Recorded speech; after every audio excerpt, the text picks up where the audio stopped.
number of paper that I have mentioned, it again got reduced from 2 papers to 1 paper. So, can pharmacists with OPRA certification work in hospitals, retails, or research roles? Having said that, when you are migrating with your family for say, right, your the medical expenses, the education expense for the children will be taken up by the Australian government itself. What is the average salary for pharmacists with OPRA certification in 2025? By default, you all are eligible for the PR 491 190. Hello, everyone. Welcome to Academically's another podcast session. Today's session is going to be super special because we have with us a very special guest, Shohini, today. Shohini is a dedicated program manager at Academically, specializing in pharmacy courses. She is primarily oversees ensuring aspiring pharmacists receive the guidance and resources they need to succeed in their professional journey. So today we are going to talk about the top 10 FAQs about the OPRA exam 2025. So welcome, Shohini. Welcome to the podcast. Thank you, Sunil. How are you? How are you doing? I'm good. How about you? I'm great. So, Shohini, as I mentioned that today we are going to talk about the OPRA exam, like the top 10 FAQs on OPRA. So starting with my very first question, that what are the eligibility criteria for the pharmacists who are applying for the OPRA exam in 2025? So I'll start with the quick recap. So when we were having the structure of KAPS examination, so now also the Australian Pharmacy Council, they have kept the criteria as same. So those who are holding a bachelor degree or maybe a PharmD or maybe a master's degree, they are still eligible to sit for the examination. So there is no change in the criteria. So those initially were planning for KAPS and they could not appear last year, right? But if they're planning for 2025, they all are eligible. So are there any specific qualifications or work experience required to sit for the OPRA exam? In order to write the examination or in terms of the eligibility, there is no work experience required. However, it is very useful for a candidate to have work experience while they are preparing for the examination. Because in the future, right, when they will be going ahead with the next step for their EOI plus the visa application, so those who are already having some work experience, right, they will be given the priority. So in that case, it is good to have a work experience. But once again, to emphasize, in order to write the examination, you do not require any work experience as such. Okay. I think that is pretty clear now. So now I will move to exam format and test center. So like, what is the format of the OPRA exam? Like, what is the written format or practical or online? How is it like followed? So OPRA is the very first step, right? When you are planning to migrate to Australia and work there as a registered pharmacist. So in that case, the written examination, it will be held on the particular exam centers. It will be a computer-based MCQ pattern, examination, and the necessary stationary materials in terms of pen or paper while they are appearing for the examination will be given by dedicated centers. And when they are planning for the next step, that is after completing the internship, the OSCE examination, that will be a oral plus a written examination. That's the second step. Okay, understood. So are there any significant changes in the OPRA exam format for 2025 compared to 2024?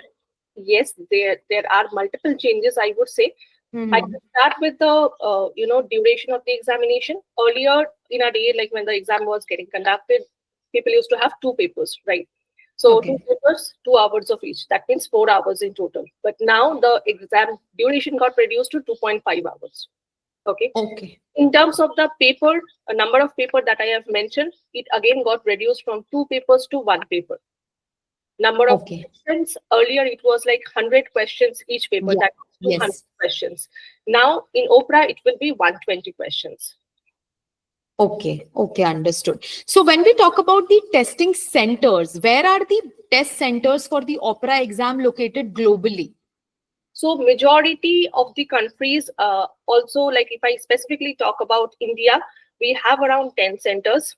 Okay. And apart from that, globally, in most of the reputed countries, majority of the cities are having at least 1 test centers available.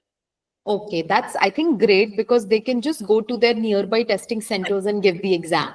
Even if somebody who have already migrated, might be on the student visa also, they can directly write the examination from that particular location. Okay, that's amazing. So let's now talk about a little about experience and the job options. So like how does passing the OPRA exam impact career opportunities for the pharmacists? So in that case, majorly they will be getting three domains to work on. One will be the retail pharmacy, second will be the hospital, and the third will be in the research field.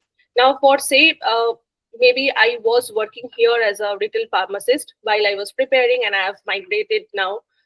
Having said that, my actual, lookup was always for the research field. I have the ability at the, eligibility criteria now to work there as a, in the research domain. So OPRA Okay. examination will give you that flexibility that you can switch your domain as well, and come up with the flying colors. Okay, that's nice. So, can pharmacists with OPRA certification work in hospitals, retails, or research roles? Certainly, they can do it. They can Okay. do it. Okay. And now we will talk about salary and benefits because it is also one of the most important thing why we look forward to move to Australia. I think salary is one of the most important things. So what is the average salary for pharmacists with OPRA certification in 2025? Okay, so I was actually looking for these numbers, and I was also looking for another data set wherein I was just trying to see how many people will be appearing for the OPRA March, because this is the new format and they're launching from 2025 March, right? So Right. having said that, the data that I have received, the salary range, right, that will Yeah. be in between like 90,000 AUD to 1,13,000 AUD. So in between that, they can certainly expect their first salary package. In between, Okay. it is Okay. That's huge. That's huge. That's a lot. that's huge. Right. So are there any additional benefits also, like such as relocation packages or any bonuses for the certified pharmacists? Definitely, there are.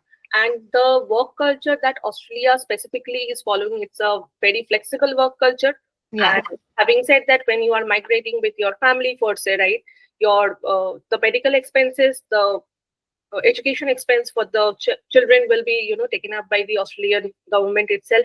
Apart from that, as I was mentioning, the career opportunity, because it is not only about how you're entering at the end. Definitely. In the Yeah. next few years you will be seeing yourself on a higher pedestal. Having said that, the work opportunity will be huge.